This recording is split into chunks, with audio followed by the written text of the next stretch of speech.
This is my family. Hi guys! Hindi ko alam kung paano ko sisimulan yung vlog ngayon. Kasi naka-receive ako ng tawag kay Ate Joyce. And ayun, umiiyak siya. Tapos parang na-feel ko na kung ano yung sasabihin niya. Tapos yun nga guys, hindi ko alam. Hindi ko talaga alam kung paano mag-console. Hindi ko alam kung paano ko siya i-console kasi nagpa-ultrasound siya. Nitong mga nakaraang araw, sinasabi niya sa akin, meron siyang bleeding. Tapos sabi ko, wala ka naman bang nararamdaman? Sabi niya, wala naman. So sabi ko, wag ka mag-worry. Kasi syempre, ayoko rin naman ma-stress siya. Ayoko siya mag-worry masyado. Tapos, sabi ko, i-text na lang niya si doktora niya. Sabi niya kasi, hindi naman niya na-feel yun, hindi niya na-experience yun nun kay Jared, kay Gianna, sa pagbubuntis nila. Kanina, kakagaling lang niya sa ultrasound, nagpa-ultrasound siya, and ayun nga sabi, hindi daw mahanap yung heartbeat ni baby. So, yung pupunta ako mamaya dun sa kanya, iyak siya ng iyak, hindi ko alam kung paano ko siya i-console. Ayokong ma-feel niya, kasi normal naman yun na ma-feel ng nanay na may ginawa siya or kasalanan niya yun, bakit hindi nag-progress, hindi naging may nangyari kay baby, pero hindi, parang sinasabi ko sa kanya na hindi naman talaga natin hawak yun, diba? May mga bagay na hindi natin makokontrol, kagaya nun mamaya hindi perfect, hindi pa time para sa pangatlong baby, kagaya nun sa kanya. Gusto ko nga siyang puntahan ngayon at yakapin kasi iyak siya ng iyak. Tapos yun, it's a sad day. Hindi ko alam kung anong gagawin ko. Hindi ko alam kung ano sasabihin ko sa kanya to make her feel better. Nakakalungkot pero ayoko ma-feel niya na nalulungkot din ako. Alam niyo yun, kasi gusto ko nga palakasin yung loob niya. Ayoko ma-feel niya na pati ako down. Gusto ko okay din siya. Tinawagan ko na lang sila mommy, tsaka si daddy, si mommy kasi. Hindi ko maalala kung before sa akin or after sa akin. Alam ko nakunan din si mommy eh. So yun, pero sana okay naman si Ate Joyce. Mukhang okay naman siya. Mamaya pupunta kami doon. Kinonta ko na yung kapatid ko. Kinonta ko na si J.O. na pupunta kami doon mamayang gabi. Kasi i-admit siya. Yun lang wish ko, sana okay si Ate Joyce. Today, ang niluluto ni Papa is nilagang baka. Naalala ko si Mafi. Si Mafi kasi hindi kumakain ng baka. Mafi, kain tayo. Ayun yun ang baka. Parang nalalansahan daw siya. Lagyan natin ng nitong saging na saba.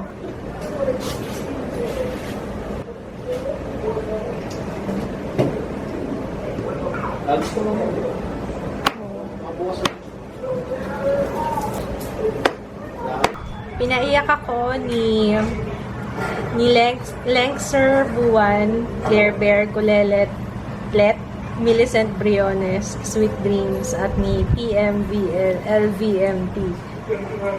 Yun yung comment sa Smart Launchpad na video ko. Kasi parang may nag-comment doon na, ano ba yan, emote ako, tapos sponsored lang pala.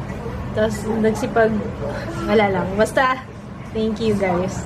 Nakaka-touch ko. Ayoko umiyak, pero naantig naman ako, naantig yung puso ko sa kanila. Salamat. Thank you guys. Love mo si Papa? Ay, don't, dirty. No. Ay, ito love, oh. Ang kapal mo. I love.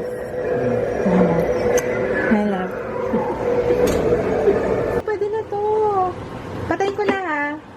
Kasi ma-overcook na yung pechay. Pwede na to. Kain tayo. Sarap naman. May marrow pa. Hati tayo sa marrow, Papa. Ano mo, may isa pa naman. Don't mind if I do. Kain tayo, guys. Nilagang baka.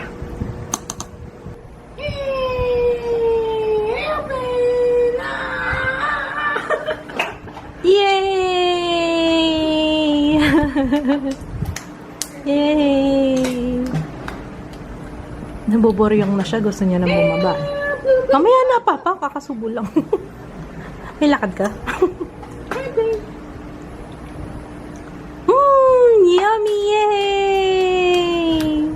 Sarap luto ni Papa, ano? Approve? High five. High five. High five. Wow, ang dami. Woo! Good job. Yay! Swerte ka kay Papa. Sikit talagang hands-on kay Ju to ngayon. Hindi siya naging ganyan kay Jayab. Mababawi siya kay Ju.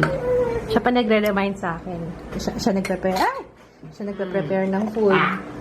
Tapos sabi niya, yung adobo nung isang yung isa ba yung kahapon, yung adobo kahapon, ang ginawa pa niya doon, nilagyan pa niya ng atay para daw kay Ju. Tapos, ngayon, niremind pa niya, sabi mo, ilang gatas lang siya per day? Hanggang 3 lang. Hanggang 3 lang. Damihan daw yung kanin ulam. Wow! Busog na, na-burp na. Pababay na? Tubig ka muna. Tubig daw muna. Talaga naman. Yung na yan eh, oh. Wawa. Ay, hilap ka na. We're so hot. Hilap ka na naman. Yeah, we're so hot. Gusto mo dede? Gusto mo dede? Ha? Ano ba gusto mo dede? Dede. Dede! Gusto mo dede?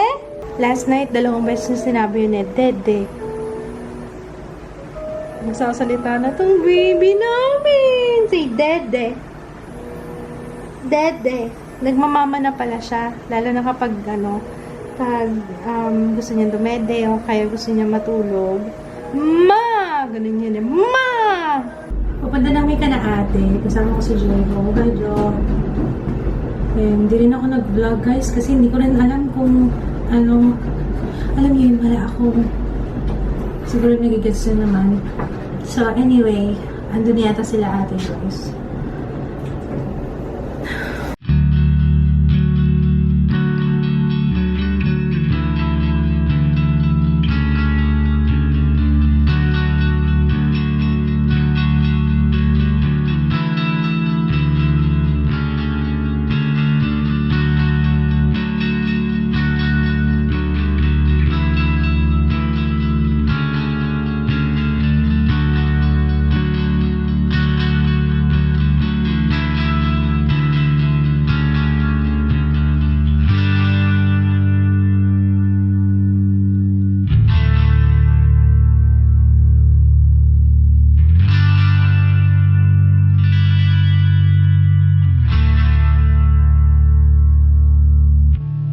I'm back home. Tingnan niyo, may naghihintay sa akin makauwi. Ayun o. Hey. Hey. At kising ka pa. Hinintay niya talaga akong makauwi. Okay naman si ate. Nung dumating ako doon, andun pa sila sa admitting section. Wala pa sila sa room. So, yun, okay naman na siya. And okay siya nung kausap namin kasi alam niyo naman pag magkakasama kami magkakapatid, tawanan.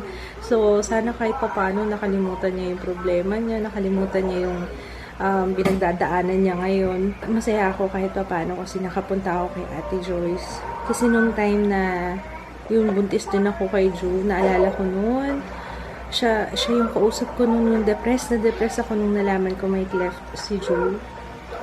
Yun. Tapos siya yung nagpalakas ng loob. Nagpalakas ng loob ko. Siya yung, basta sa kanya ako kumuha ng lakas nun. Kaya sana kahit papano nakatulong ako sa kanya na naibsan yung nararamdaman niya. So, yun. Tomorrow yung kanyang, tomorrow morning siya iraraspa. So, sana maging okay naman lahat, di siya masyado mahirapan.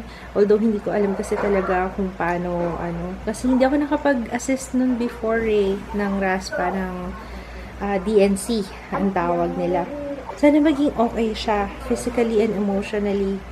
Yun, thank you sa lahat ng nag-comment dun sa post ko sa Facebook, kasi nag-post ako dun dahil nga hindi ako makakapag-announce ng winner, kasi parang wala rin, alam niyo, parang hindi akma dahil nga yung sa balita today, tapos basta parang ang bigat din ng kalooban ko, alam niyo yun.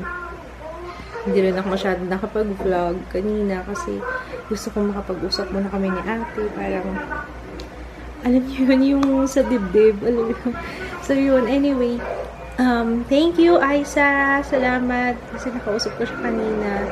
And alam kong pareho kayo ng naka-relate ka kay ate. Pareho kayo napagdaanan. So, lesson learned today. God has plans. So, hindi talaga natin hawak kung ano yung mangyayari, diba? So,